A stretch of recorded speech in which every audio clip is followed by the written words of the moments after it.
Hi, I'm BrianVee at Whywework, and today I have the great pleasure of speaking with Punit Bhatia. Now, this man is an expert in his field. It is going to be a very, very interesting conversation, to say the least. He is a privacy expert. He's an author, a speaker, and the books that he has written, such as Be an Effective DPO, which is a data protection officer, or Be Ready for GDPR, which a general data protection regulation. This is pretty deep stuff, but it's good to learn. Data protection is important. So let's have a listen of this man's journey with work. Hi, I'm BrianVee, and this is Why We Work. Today, I have the great pleasure of speaking to you today with Mr. Punit Bhatia. Good day, fine sir. Hello, thanks for having me here and thanks for the good work you do, Brian, in this podcast. Thank you, sir. And the work that you do, which I was just mentioning to you, the field of which that you are working in, I think it will be best described by you, but you're in the privacy, the behind the computer that we always see, data protection, privacy, and how people can work in those industries, how people can be protected. Can you give a little short description about what it is you do? Yeah, that's an interesting question. So you summed it up very well. We are living in a modern world, and in the modern world, it's all about data. Like now we are recording podcast, and you know my name, I know your name, we have each other's email, but that's with all good interest. You want to help me, I want to help you, and we are exchanging that information. But then sometimes it so happens that there is not the good interest, but people get access to our data, access to our information. So protecting that information and making sure that the information is being used for the right purposes is privacy. And how we do that is there are many things. There are rules for that. There are guidelines, there are security things, and there are organizational things. But I would leave that out. Essentially, it is about allowing people to have the right or the freedom to choose what they want to share and with who they want to share. And that is knowing now with Facebook and all these other places that grab your information, then you wonder, is it just sitting in a cabinet somewhere, or is it being used, or with hackers and all that? But before we maybe touch on that a little bit later, can you bring me back, way back to when you were a child, or when you would have gotten your first job? Like, so you're here now, and this is a big area of controversy. This is a big area of interest for people nowadays. But what were you thinking way back when you got your first job? And what was it? That's about 20, 21 years ago. So it was back in 1999 when I got out of my college. I think it was end of May 1999. And that moment I just passed out of engineering and I completed my engineering. And the Sorry, so question, Punit, where are you from? I'm Originally from from? India. I'm So from India, so northern part of India. at 2021, that was your first paying job. Is that a normal thing in India? That's normal in Korea, where I am now. So a lot of people do not work at all until they finish college. But being from Canada and in the United States, North America, that's not as common, where kids would get a job at 12, 13, 14, 15, doing small things. Yeah. So I was lucky. I didn't need to work till I was out of college, Okay, yeah, which was in 1999, middle yeah, of it. yeah. Until then, I had not had any job. That was the first time the choice was, do I go for a master's degree or do I go for a job? Okay. And I chose to go for a job. And then you probably know it because that's how it is in most Asian countries. You tend to follow the crowds. You tend to follow the way everybody's doing it. So everybody was either going for master's degree or the job, and I chose to go for the job. And then I got into something called information technology, so what we call IT or IT. computers. Yeah. So I started there, and I don't know if you want me to walk you through entire journey, but that's what I did in 1999, I 2000, do. 2003. I do And then, want, sorry, I do want you to walk through that journey because I think it is interesting. But you mentioned that you were following. In 1999, I came from a university that just before that started to bring computers into their classroom, which is, 1996, 1999. It's a pretty new thing compared to now where everyone carries a computer in their hand. But you mentioned right. you were following. Was there any motivation of your own to get your first job opposed to starting your master's degree? What was the motivation driving you at that time? Because now you're a young man, right? So it's not, well, I just wanted to buy some hockey cards or some cricket cards or anything like that. What was the motivation at that time to not pursue the master's degree and get into IT? So the motivation was I wanted to be in the workforce, and I had a feeling that when you are in there, the number of years starts counting. That's how I used to think at that time. So I thought if I start in 1999 and in 2001, when somebody has completed their master's degree, I would be 2 years of experience rather than starting in the job force. So that was the motivation. And I said, I can always do my master's a few years later, because some people told me when you have 5, 6, 7 years of experience and then you do your masters, you can leverage that masters better because you have experience and then you understand. And that's what I did. In about 2009 I joined an MBA. That's, did you have any advice? You mentioned a little bit there, but the thinking of, well, I'm not going to pursue this master's because that will be two strikes against me in starting in my employment. Was there anyone in like family or friends or just students or some buddies that said, hey, this is the path, or was that just something you thought of on your own? I mean, there wasn't the formal coaching as we call it, like Yeah. somebody coming and coaching, but yes, like most Asian cultures, there was this culture that family, friends, relatives, everybody would give you advice. Rather, there was too much of advice, let me put it like that. And you really need to choose what you want. And I was the one who was a little bit more an independent, some called it stubborn, but I called it the independent guy who would decide for himself. So I was like, okay, I want to be independent and I want to be starting my job first. And I was also fascinated by the computers part of it. So I did my chemical engineering and went into computers. Of course, I had done a diploma alongside it. So I had experienced it and that fascinated me. And that's what I started. So as you got in there, what was the reason for chemical engineering? 'Cause, Okay, I that was another story. That was, call it destiny, call it luck, call it accident, different terms we can use. chemical engineering, yeah. Yeah, because the way it was when I passed my 12th exam, so in India, it's like after 12th, you go to college. Yes. So when I did my high school, you needed to appear in an all over India exam and you used to get a rank. So based on that rank, you would get into a college and you'll get a choice of a degree. So I was in the queue and they were finishing up all the engineerings, and then it was, you're going to get into architecture, and I said, no, 5 years, no way, I had nothing to do with architecture. And then it so happened somebody in front of the queue pulled out and they had one position which landed with me. They said it's chemical engineering. And I said, okay, anyhow, I don't know what's the difference between chemical, mechanical, electrical engineer, but it is not 5 years and it is an engineering, so let's do that.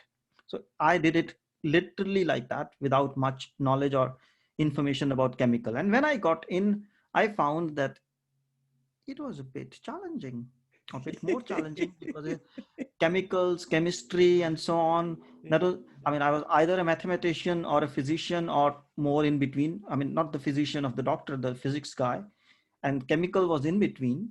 So then in parallel, I did this computers diploma and I said, So in India, the trend was if you have an engineering, you can get to computers, whatever engineering.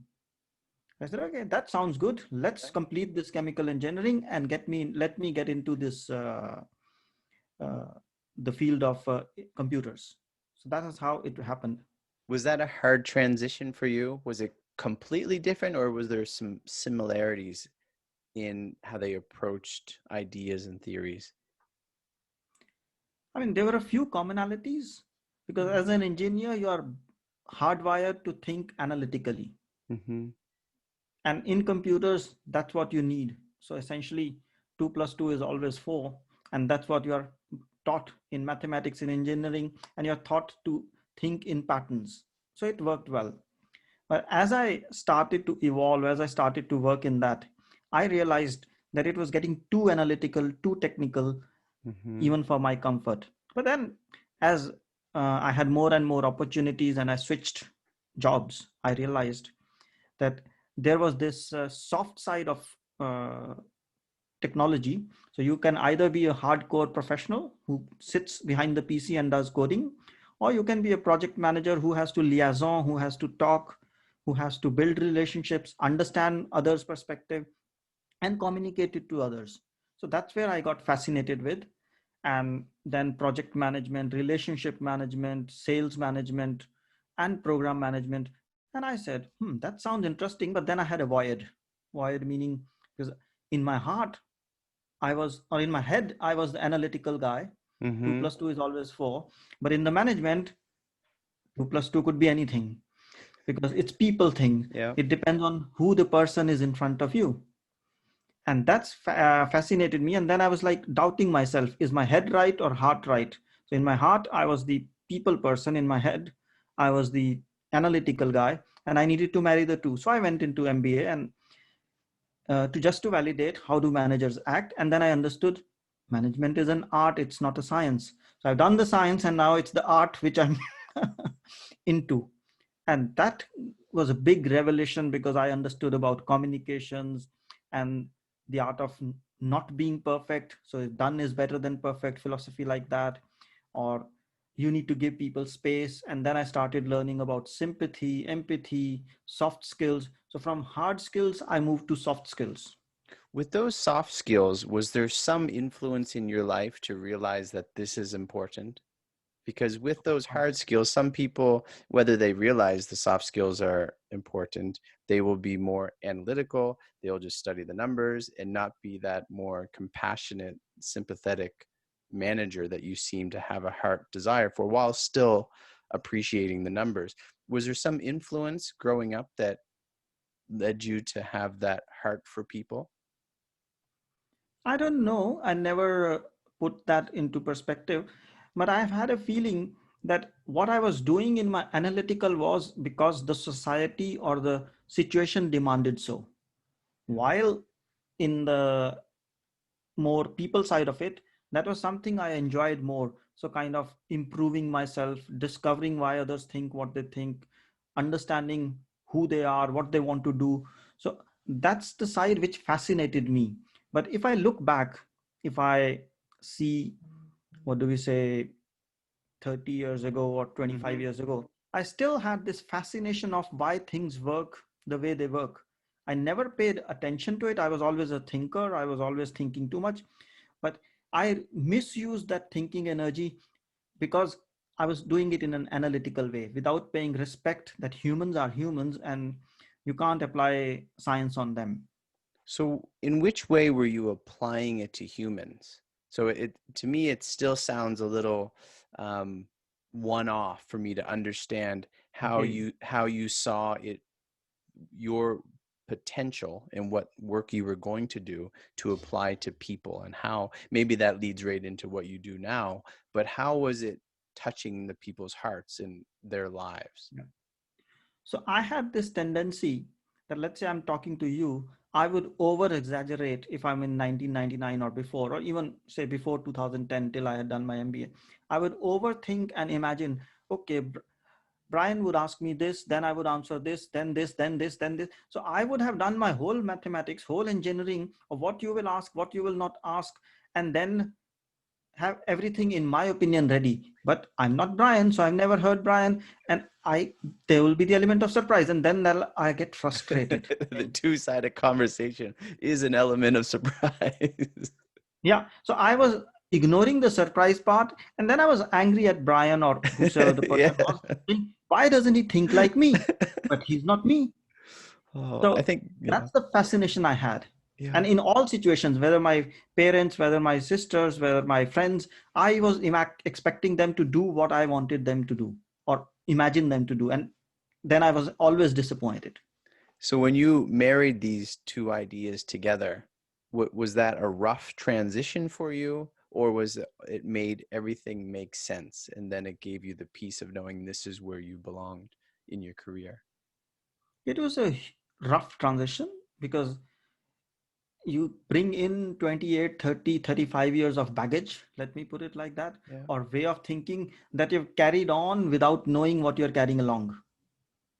that's right. And then around Especially 2000, especially since it's good stuff. yeah, the good stuff and the bad Right, stuff. right. It's good stuff you're bringing with you that was useful for you. It's not like you were a gangster for 30 years. You're like, No, well, thankfully not. I gotta stop that stuff now, and I gotta do this good thing. You were doing some good things. It was just a different way of looking at it. So Right. it must have been tough. And life was kind to me to give me these opportunities, start as a computer engineer, then get into project management, program management, relationship manager, have my doubts, do my MBA, and then realize it's about soft skills. But now as I started transition, I went a little bit the other side. So the soft skills has two aspects. So understanding that things are not perfect. Is the voice okay? Because I hear some echo. I think it's okay. Perfect. So we continue. So essentially, it has two sides of it. One, the world is not perfect and others have their own thinking. But two, you also have yourself and you need to understand yourself. So as I moved from my technical, analytical, engineering mindset to the other side, I did understand things are not perfect and I started to give others a little bit too much space and I was losing myself. So between 2012 or say 11 and 14, when I finished my MBA, Hmm. I was changing a little bit too much than I should have. So I was like too much quiet, listening too much, not sharing my view too much, and kind of getting a or. So it was either or, and there were these toolkits. Either I'm too engineering minded, or but I was not finding the balance. And then in around 2015, I had the good privilege of working with a manager who wanted to put me or challenge me because so far I was never challenged. So before Nobody. you say about him, did you happen to leave India at all during this time, or Yes. did you get some international work experience as well? So that was also a fascinating part. I was lucky to, in around 2003, when I got married, to get to South Africa.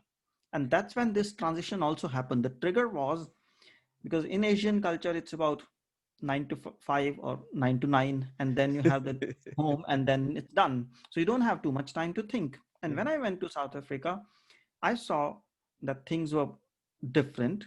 There was scope for or opportunity for being yourself, finding people.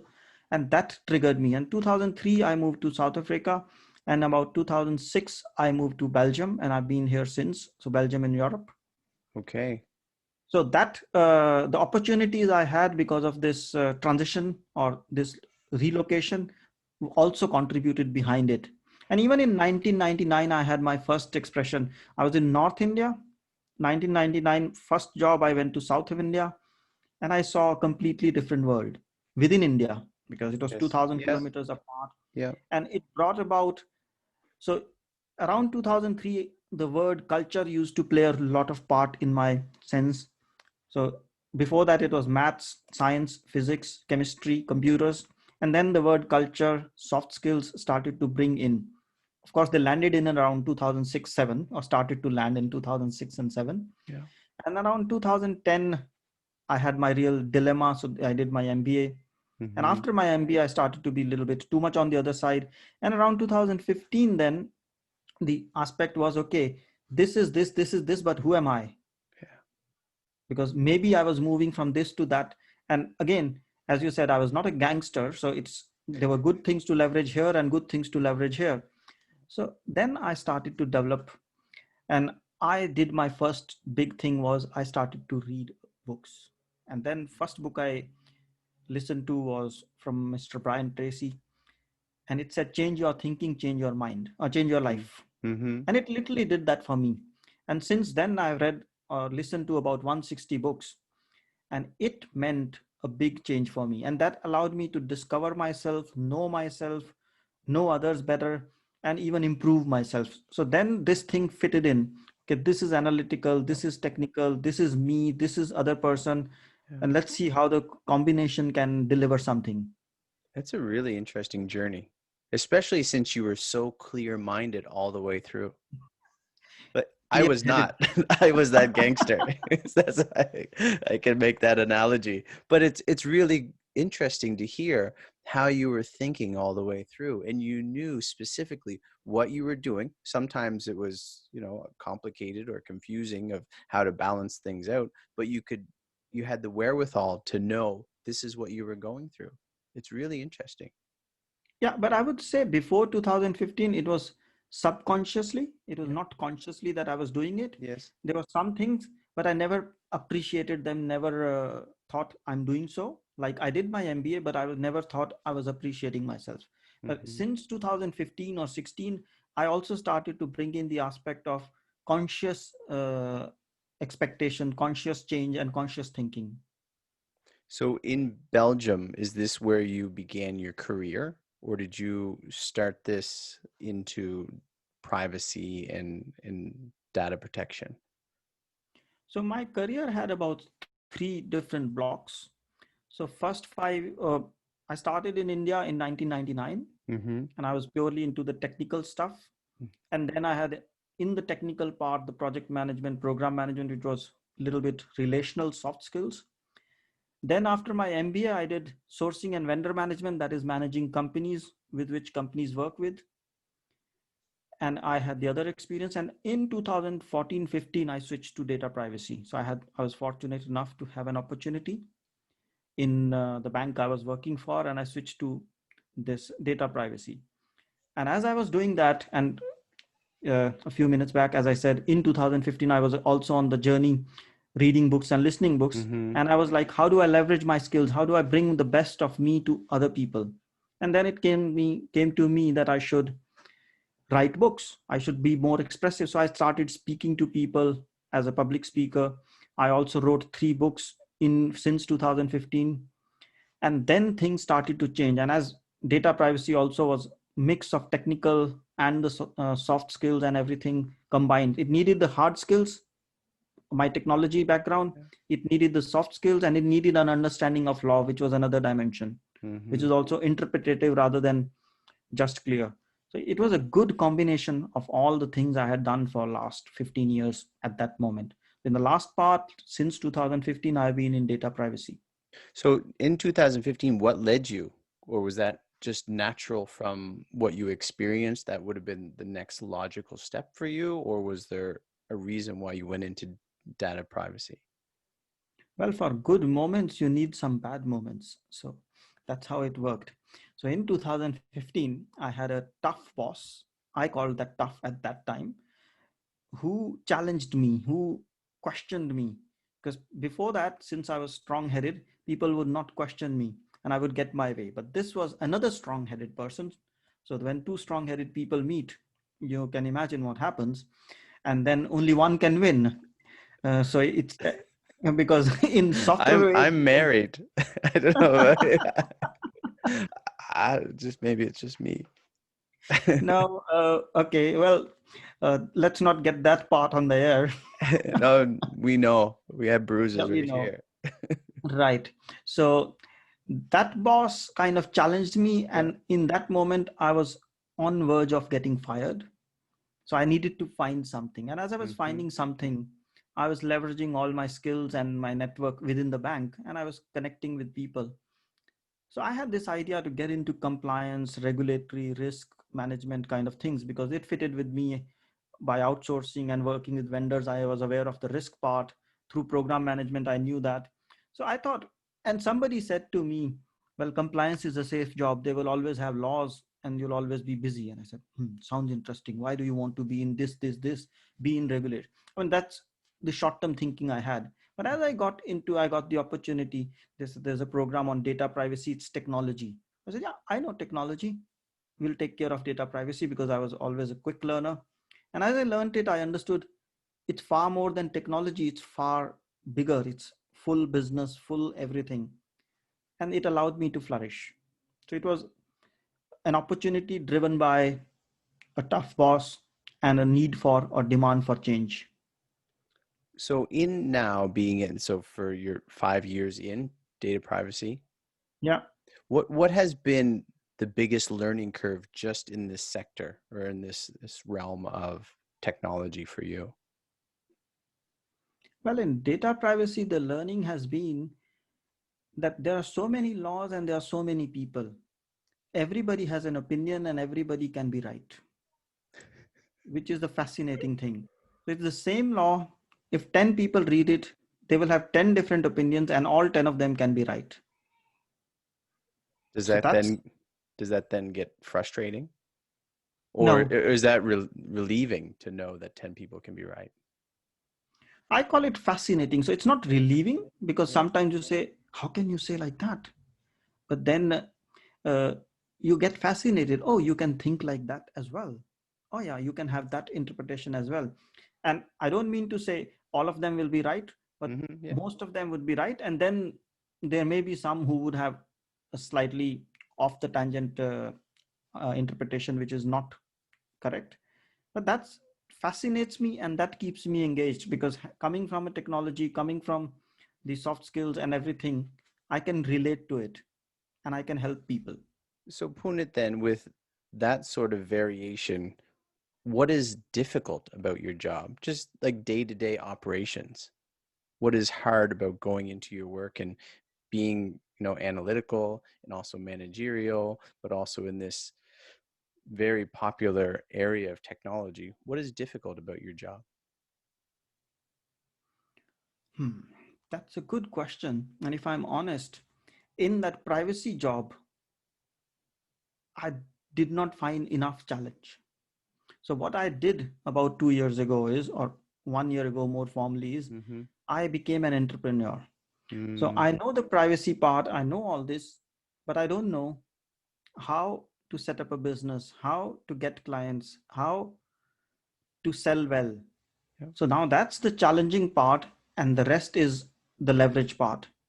But when I was in data privacy part, the challenging part was sometimes I was very clear on things, but the organizations would want to do their own way because of political or other reasons. And that frustrated me or that kind of annoyed me because I Mm-hmm. could see how organizations could leverage privacy and make it a competitive differentiator while they were, because in an organization, especially large corporates that I worked for, you need to bring everybody together.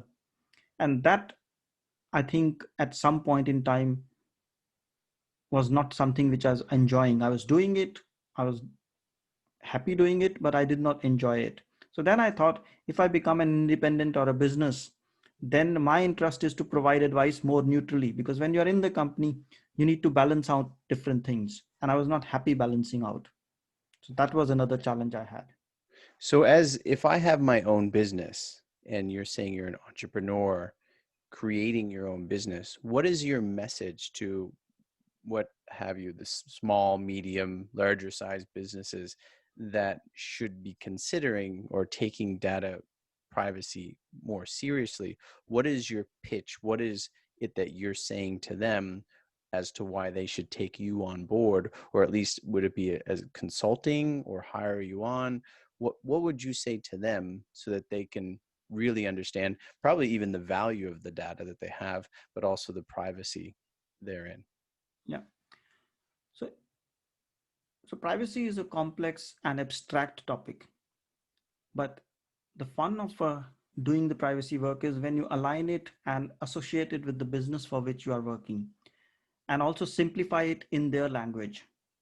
Like I was talking to a client this morning, and I had a consultant who was complicating it, article this, law this, recital this. So they make it complicated. They think of the law. And I told him, because I was coaching him, and I said, hey, why not think of the general manager or the CEO who needs this advice and give it to him in his version, so aligned to his business and what he wants to do? And then he said, yeah, that makes sense. And I said, but you're not doing that. You're talking about law, article number, this, recital number, this says. And I said, using 10 terms, which are so complicated. Would he know them? He said, no. I said, then why use it? So essentially, my coming back to what's my value proposition is, I make privacy simple and manageable. So simple and manageable in the language of business. So anybody any business who works with me, I talk their language while keeping my privacy knowledge in the background and helping them do their business. And I do this in three ways. One is I consult them, advise them. Second is I train their staff because they need to be trained, coached in their language. Like HR needs to be taught privacy in their language, procurement in procurement language, IT in IT language. So that's what I do. And if they have people in their company who have to be coached, like in the morning, this gentleman, so they have a privacy person, but the person understands the law more. And then there's a kind of slight gap between business and legal, and I can bridge that gap. So my proposition, my value add is I make it simple and manageable and relevant for all parties.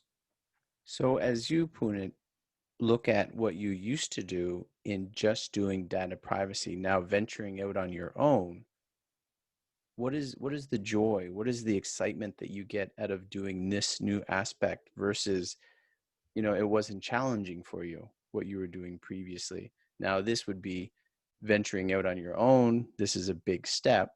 So there's a lot of challenge. Um, but what do you like out of this challenge that you're now facing? I think one of the challenges getting clients, attracting clients, convincing clients, and also making sure that I'm more sharp and more crisp in terms of my propositions to clients. So that's the fun part of it. And there's also the independence to think, produce, create, and provide inputs. So you're not bound by any restrictions or any political agenda. So like Mm, now last month I started creating my privacy courses, online privacy courses. So it was a matter of saying, okay, I want to do that. Who will be my audience? How do I serve them? What do I do? And then creating it. Of course, there's always the surprise element in life. I thought I would create a course every 3 or 4 days. And then I realized, no, it every 2 or 3 weeks. So you learn, and that's the challenge.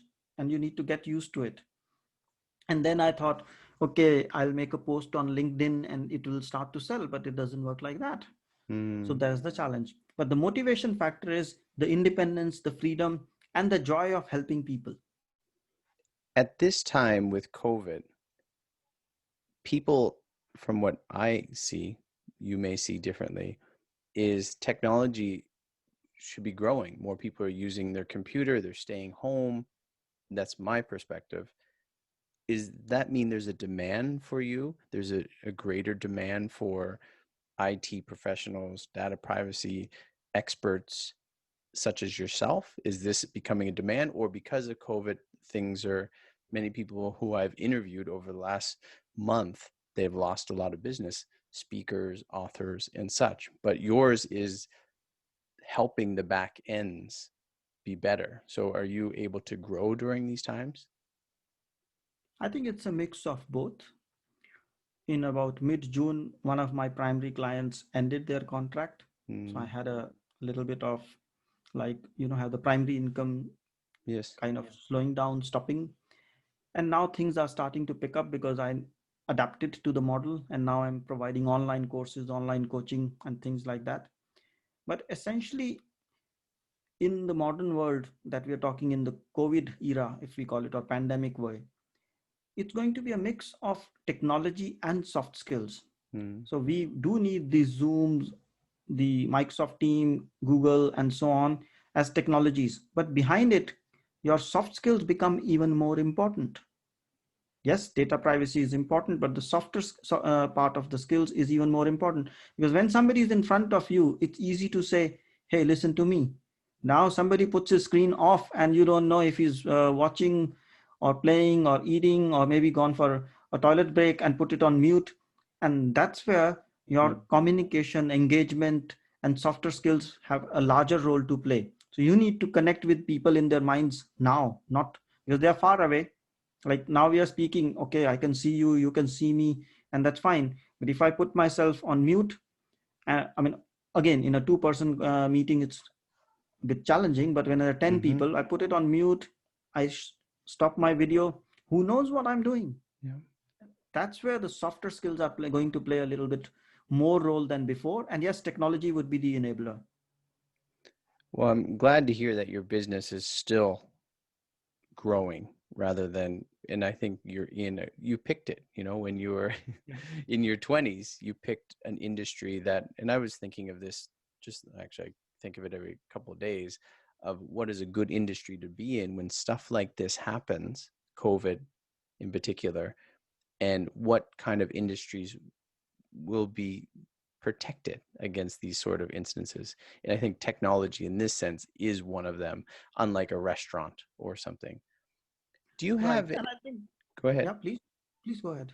Well, I was going You to were say, asking something. well, I was just going to say, do you have any warnings for just the general person about their own data, their own privacy, things that they do that they take for granted on a regular basis, what they should and shouldn't do? Just, I mean, people give you those tips once in a while, but we don't always listen, I think. But you being an expert, you might have a couple of tips for people to not read over the terms and conditions or just click on the thing and keep on going. Yeah. I think there are two things. Before I get to that, I Yep. was about to say, yes, there's an impact because of COVID, because of pandemic, but it is on every industry. Some industry have a positive impact and some have a negative impact. But when you look at the larger level, the world level, it's always in balance. Mm. So a few years ago, we were saying it's technology, it's robotics, it's AI, and so on, artificial intelligence, and so on. And now, when they say, can we use robotics or artificial intelligence to solve the pandemic? And they say no, because we need data. So every industry has its own limitations and benefits. Yes, the restaurant industry, the hospitality industry, and travel industry is hit hard. So they need to pivot, they need to find something else. But for others, yes, they are booming, but in overall, life is always in balance. It may look like out of balance, but it will find its balance, and the world is changing for good, in my opinion. But coming to the data privacy part of it, which was your primary question. So yes, as an individual, we should take ownership of our information and be careful where we are leaving it and what we are doing with it. Like, typically, each website, when you go there, they throw you a pop-up and saying, give me your name and email and we will send you letters. But before that, watch out, ask yourself, do you really need that? So put a value on your email and your name Mm. and don't distribute it freely. And when you're receiving those emails, mass emails, again, look at if you really read them, if you really need them, and if you don't need them, unsubscribe them and put a value on your data. Because when something is free, you are the product. People tend to think, oh, it's a free newsletter. Well, no, it's not a free newsletter. You give your name and email, and then they start bombarding you with your emails. You may find value in it, you may need it, but you're paying with your name and email, and that has value for them. That's an So put interesting way you put it. value on your data, put value on your information, don't distribute it freely. Yeah, when it's free, you are the product. Yes, you are That's the product. it's scary too. Yeah, I mean, it's challenging too because people say Gmail or YouTube.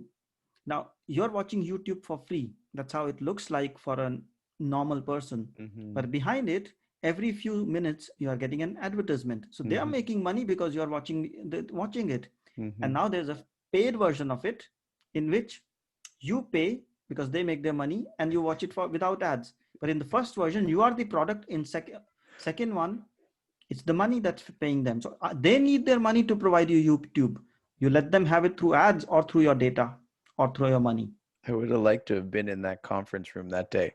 Hey, we can just charge them advertisements. And then someone says, hey, if they pay us, we won't charge them advertisements. It's like, both, we got them both ways. Yeah, What does a typical day look like for you? Maybe it's transition from being an entrepreneur, but what does it look like for you? And how would people get into your industry? I mean, you just spoke of 25 years of experience and how it came about, but how would you give advice for people who want to do the thing that you're doing or get into the line of work, whether it's specifically in privacy and data protection or within the IT field? What is your, because growing up, I missed the boat, I think, on the IT, and other people, I think, deserve the right to know how not to miss the boat. yeah. I think when you talk about being in privacy or IT, it's about knowing what you want to do, finding that, finding the right trainings and everything. And I call it the leverage, learn, and launch. So first is look back at what you are good at, what you do, what are your skills, what are your strengths, what are your values, and make an inventory of that. That is know yourself, because otherwise few years later you will regret it, and it's not easy when you're young. But kind of find an inventory of who you are and what your strengths are. And people tell me I don't have experience, but if you don't have experience, you still have passed a few years, and in that years you have done something. So look at that. What did you enjoy? Then the second step, I call it, is now that you're leveraged on your past experience, you need to learn. And to learn is, okay, I want to be here, these are the skills I will use. What do I need? What do I miss between the current level and the future level? Make a plan and make additions. Maybe you need to do an MBA, maybe you need to do a privacy course, maybe you need to do an engineering course, and do those certification, do those learnings. So you learn, and it may be soft skills also. And Mm. see, you need to learn with the job, outside the job. So you learn, and when you have leveraged and learned, you have a platform to launch yourself into your dream career or new career. It may be in privacy, it may be anywhere. So I call it the 3L model: leverage, learn, and launch. Leverage from your past, learn for your future, and then launch into your future. Leverage, leverage, learn, and launch. That's great. Pune, what about, I mean, we're talking IT, but it applies to any field. But what about someone that's a little discouraged now? Maybe COVID, maybe they lost a job, a young kid that didn't have the same thought process that you had. What sort of advice would you give, say, to a child looking to get into university or college or starting their way in the workforce? What sort of advice would you give them or suggestions Yeah, just to encourage them? for sure. I think one of the beauties of life is it's always in balance. We have the bias or the judgment of seeing one side or the other. So the glass is always half full and half empty. It's just our perceptions in those moments, like when you lose a job or when you have things not going your way, you tend to look at the empty part of it. But there's also the other side of it, which is full. Mm-hmm. And when we are in good spirits and we say everything is fine, like 6 months ago or 7 months ago, when stocks were going up and people were saying we are in another boom and this is going to happen and that's going to happen, then also there were things which were negative, but we were not realizing it. So it's a matter of where we are putting focus, but life is always in balance. So never dishearten, never give up, and always stay focused on finding both sides. When you find both sides, you are in balance. But when you look at one side, you are out of balance. So even when you think things are perfect and nothing is wrong in your life, find out what's wrong, because if you're not finding it, you're missing out on the balance because you're getting biased. And the Mm-hmm. other way now, and the beauty of human mind is we are comfortable and we can find easily the negative side of it, and difficult to find it positive. So we can focus on either side. When things are going perfect, we say everything is perfect, nothing is wrong in my life. Well, there are things, if you focus on them, you'll stay in balance, and that moment we are on that side. And in the negative situation, which is basically our own mindset and all what we are thinking, and we say job has gone, nothing is going well. Like I talked about, 2 months ago I lost my main client and my main revenue. So Mm-hmm. yes, but you have always two choices. So life is in balance, but you have two choices. One choice is to be despondent, angry, frustrated, and so on. If you do that, the chances are, even if you find success, even if you find opportunities, the opportunity would miss you. Mm-hmm. However, if you stay balanced or stay open to opportunities, there's an opportunity, there's a chance that you will match, you will get the hit more easily and more correctly. And even more important, whether you get the opportunity or not, because it sounds philosophical, whether you hit the opportunity or not, you would have enjoyed the time more by being open to opportunities than being frustrated. So being frustrated, you'll make the time longer and you will miss chances, and by being positive you will create chances, and at the very least be happy and still be able to live through with the positives you have. That's my opinion. It's a good opinion. And many, I mean, we experience people like that all the time, and we have a temptation to do that as well, is Right. to get discouraged or be too puffed up thinking, oh, look how great my life is. Punit, Yeah. how do you rest? How do I Getting, rest? yeah, getting away, pushing the computer away maybe, or maybe it's playing a video game, but what is it you do to rest, to get away from your work? What I've learned over the years is, if you are working on your passion, if you are working on things which you love, then the thing itself is giving you rest and pleasure, and you don't need to find moments of, you know, Breaks. time out or Hmm. relaxation. Yeah. But having said that, it's definitely important to switch your mind to alternative things. Yeah. So like now, I think if I look at it in last 8 weeks, I would have had one day off. But yeah, I mean, as an entrepreneur and also Yeah. starting entrepreneur, Yeah. it's not easy. Yeah. So I had one day off, and even in that one day, a client emailed me, and I needed to spend half an hour or 1 hour, and I was talking to my son. It's not easy being an entrepreneur till you have Yeah. a few people with you. But Hmm. the bottom line is, if you love what you're doing, if you enjoy what you're doing, you will not count the hours, and then you will not need to relax. So that's one side of it. But second side is, how do you still keep things in balance? So spend time with people whom you love, spend time with family, and take time for yourself. Take time a little bit to say, what am I doing? Is this going in the direction I want? And okay, what's not going well, and how do I fix it? So what I do is, every morning I do an hour in which I refocus my energies. I do a bit of meditation, bit of cold water shower, or jump into the cold pool, things like that. And then channelize my energies and look at, what do I want to achieve? Where am I? And where do I want to go? And is it going in that direction? And always the answer is yes, but slowly. Okay, but then I realize it's me, not the situation. Yeah. So it's my expectation wherein I want to be quicker, faster, and better, but things will take time. So, in short, find the balance and do things in which you don't need to find as if you are working. Like now, we are having this podcast, and I don't feel like I'm working. I'm enjoying the conversation. Hmm. Now, if I get into a podcast wherein I'm doing a podcast, I'm uncomfortable and I have to be very precise, and I'm reading from my notes, then that would start to feel work. But here I'm speaking what I feel like, what I think like, and you're asking what you think like. So that's the fun part of it. So find the fun part, find the sweet spot, then balance it out with other activities, like learn about a lot about yourself and spend time with family. And the third thing is, recharge yourself in the morning and evening. Like when a shop opens, they have a day opening and day ending ceremony. Hmm. Same thing you should have for yourself. 5 minute day closing and about 30 to 45-minute day start.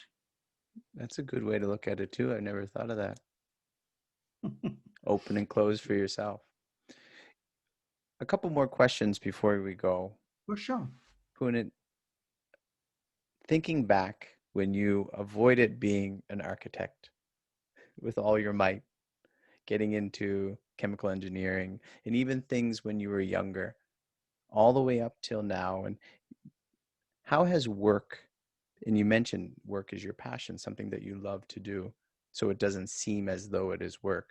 How has work, so thinking of listeners who, when I was younger, I did not think that work was that important, or it was not as necessary for me. And then we get married, we have children, we realize there's other things, other aspects we have to take into consideration, or there's people, as I said, who may be discouraged. How has work been that a constant in your life? How has work brought you through life so far? I think I've been lucky and fortunate enough to have my options. I mean, I didn't do anything great to go from architecture to chemical in 5 minutes. It so happened. It was life. Mm-hmm. I was not wise enough to get from chemical to IT, or from within technology into project management, or within project management into program management, or get into vendor management, or into private. So yes, I was anxious, I was hungry, I was enthusiastic, and I was open. But it's the fascination of being in this universe. that allowed me to experience those experiences. So I may feel I did something, but I don't think I have done anything in that. It just so happened, and in those moments, I had the good reflex, good fortune, good luck to react responsibly. Well, it's also, I mean, a point without saying is, well, a lot of people worry and stress, Yeah, panic, and get depressed about that moment that's not yet here. yeah, And as you're saying, is it's kind of moment by moment. Some is luck, some is, you're just being at the right place at the right time. You're persistent, you had the skills to back it up. And so for people that are listening is, do what you can do, especially now if you're in a downtime. Do some things that you can do. Don't worry about the future, just try to place yourself in the right spot. right. But don't tell me that it's easy, because I have been through the other side. Before 2012, I would worry a lot. I would Yes. worry for very, very little things. I would say, okay, I applied for an MBA. Now what will happen?